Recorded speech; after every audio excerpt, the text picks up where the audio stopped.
The Word of God is alive and powerful, sharper than any two-edged sword, piercing even to the dividing asunder of the soul and the spirit, and of the joints and the marrow, and is a critic of the thoughts and intents of the heart.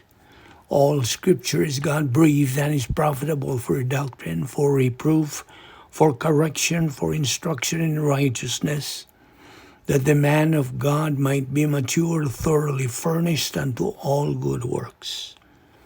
Welcome once again to our daily doctrinal Bible study through the Balbido Evangelistic Ministry. Here's a point of doctrine. What is the real issue in salvation? First of all, we believers will be under God's spanking or discipline for our disobedience by sinning. We are not punished, disciplined by God for our sins. We are disciplined for disobeying Him through committing sins. But why is this so?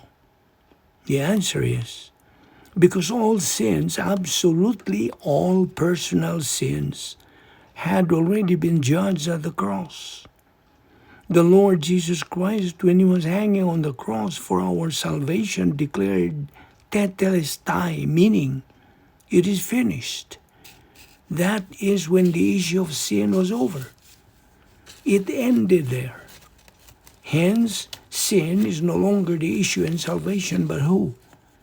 The answer, the Lord Jesus Christ. The question then emerges, what think ye of Christ? The real issue then that any person faces should he want to get saved is the very person of the Lord Jesus Christ.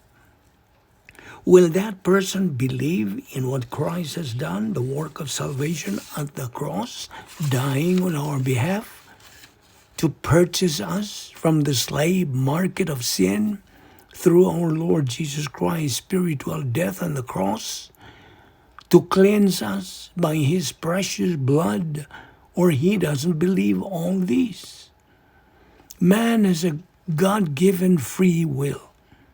He is free to believe in Christ and be saved forever, or to reject Christ and he is judged forever. John 3:36 declares, he who has the Son, the Lord Jesus Christ, has life. He who does not have the Son does not have life, but the wrath of God abides on him.